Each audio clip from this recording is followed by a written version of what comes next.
Ano Bíblico, 17 de novembro. Carta de Paulo aos Romanos, capítulo 5. Tendo sido, pois, justificados pela fé, temos paz com Deus, por nosso Senhor Jesus Cristo, por meio de quem obtivemos acesso pela fé a esta graça na qual agora estamos firmes, e nos gloriamos na esperança da glória de Deus. Não só isso, mas também nos gloriamos nas tribulações, porque sabemos que a tribulação produz perseverança, a perseverança, um caráter aprovado, e o caráter aprovado, esperança, e a esperança não nos decepciona, porque Deus derramou seu amor em nossos corações, por meio do Espírito Santo que Ele nos concedeu. De fato, no devido tempo, quando ainda éramos fracos, Cristo morreu pelos ímpios. Dificilmente haverá alguém que morra por um justo, embora pelo homem bom, talvez alguém tenha coragem de morrer.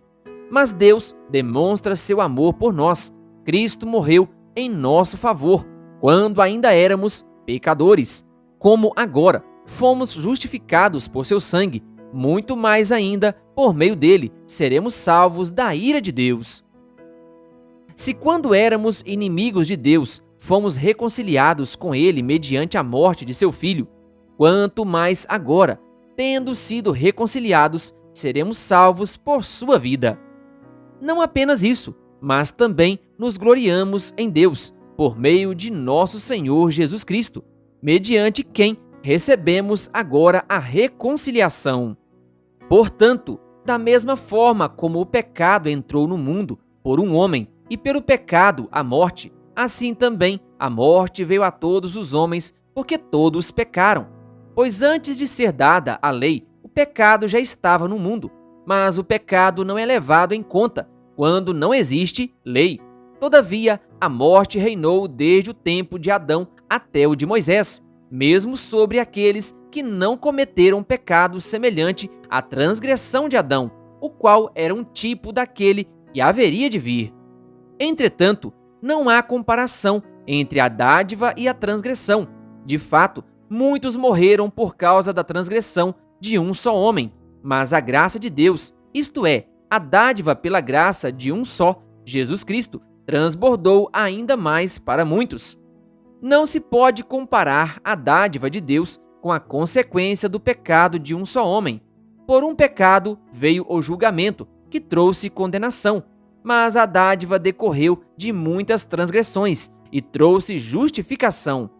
Se pela transgressão de um só a morte reinou por meio dele, muito mais aqueles que recebem de Deus a imensa provisão da graça e a dádiva da justiça reinarão em vida, por meio de um único homem, Jesus Cristo. Consequentemente, assim como uma só transgressão resultou na condenação de todos os homens, assim também um só ato de justiça resultou na justificação que traz vida a todos os homens. Logo, assim como por meio da desobediência de um só homem muitos foram feitos pecadores, assim também, por meio da obediência de um único homem, muitos serão feitos justos. A lei foi introduzida para que a transgressão fosse ressaltada, mas onde aumentou o pecado, transbordou a graça, a fim de que, assim como o pecado reinou na morte, também a graça reine pela justiça, para conceder vida eterna, mediante Jesus Cristo, nosso Senhor.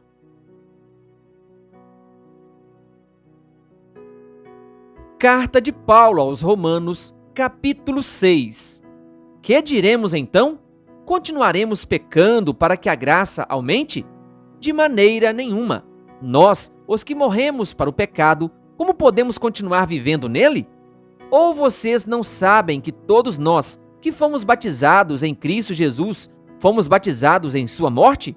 Portanto, fomos sepultados com ele na morte por meio do batismo, a fim de que, assim como Cristo foi ressuscitado dos mortos mediante a glória do Pai, também nós vivamos uma vida nova. Se dessa forma fomos unidos a ele na semelhança de sua morte, certamente o seremos também na semelhança da sua ressurreição. Pois sabemos que o nosso velho homem foi crucificado com ele, para que o corpo do pecado seja destruído, e não mais sejamos escravos do pecado. Pois quem morreu foi justificado do pecado. Ora, se morremos com Cristo, cremos que também com ele viveremos. Pois sabemos que, tendo sido ressuscitado dos mortos, Cristo não pode morrer outra vez. A morte não tem mais domínio sobre ele. Porque morrendo, ele morreu para o pecado uma vez por todas, mas vivendo, vive para Deus. Da mesma forma, considerem-se mortos para o pecado, mas vivos para Deus em Cristo Jesus.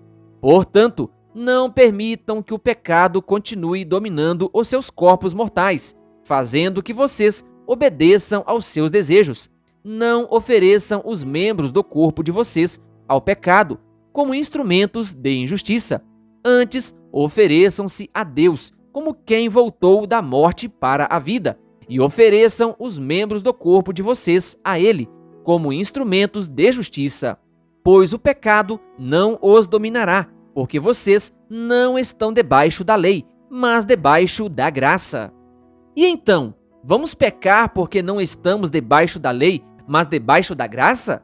De maneira nenhuma! Não sabem que, quando vocês se oferecem a alguém para lhe obedecer como escravos, tornam-se escravos daquele a quem obedecem, escravos do pecado que leva à morte ou da obediência que leva à justiça?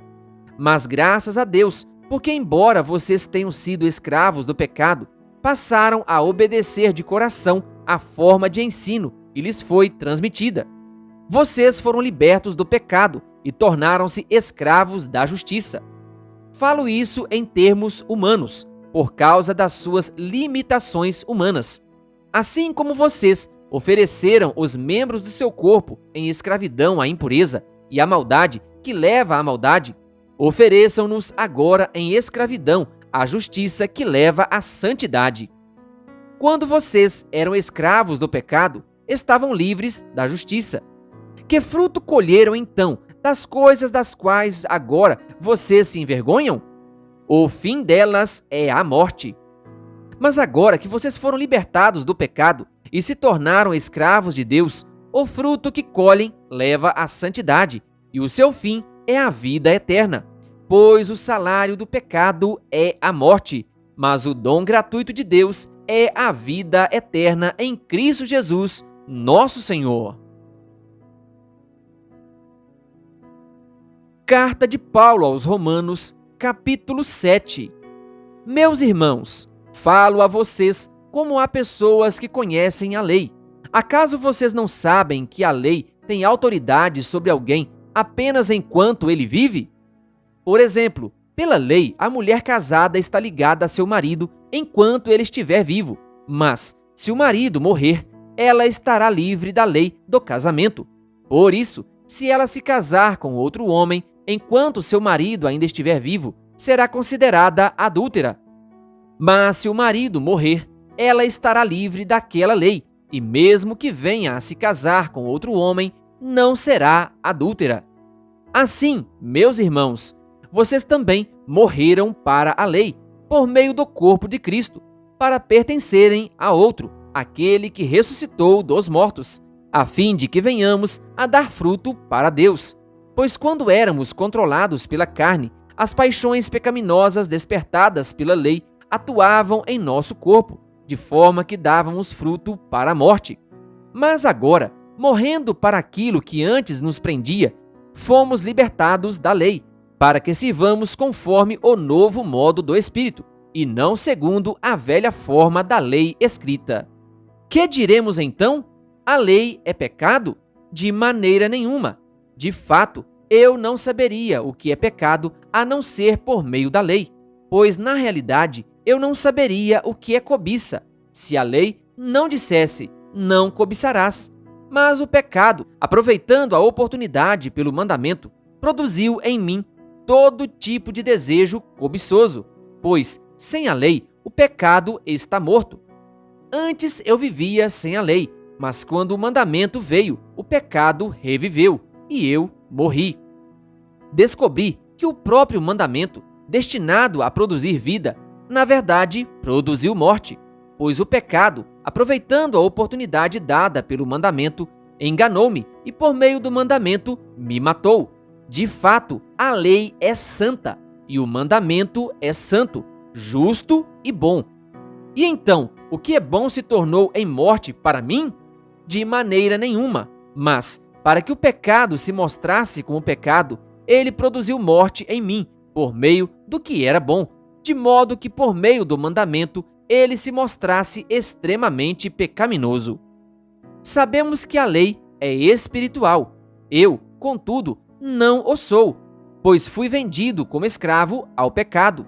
Não entendo o que faço, pois não faço o que desejo, mas o que odeio. E, se faço o que não desejo, admito que a lei é boa. Neste caso, não sou mais eu quem o faz, mas o pecado que habita em mim. Sei que nada de bom habita em mim, isto é, em minha carne, porque tenho o desejo de fazer o que é bom, mas não consigo realizá-lo. Pois o que faço não é o bem que desejo, mas o mal que não quero fazer. Esse eu continuo fazendo. Ora, se faço o que não quero, já não sou eu quem o faz, mas o pecado que habita em mim. Assim, encontro esta lei que atua em mim. Quando quero fazer o bem, o mal está junto a mim. No íntimo do meu ser, tenho prazer na lei de Deus, mas veio outra lei, atuando nos membros do meu corpo, guerreando contra a lei da minha mente, tornando-me prisioneiro da lei do pecado, que atua em meus membros. Miserável homem que eu sou, quem me livrará do corpo sujeito a esta morte? Graças a Deus por Jesus Cristo, nosso Senhor. De modo que, com a mente, eu próprio sou escravo da lei de Deus, mas com a carne, da lei do pecado. Querido ouvinte, que a graça e a paz de Jesus estejam com você. Se inscreva em nosso canal e ative o sininho das notificações, canal O Bom da Bíblia, compartilhando a Palavra de Deus.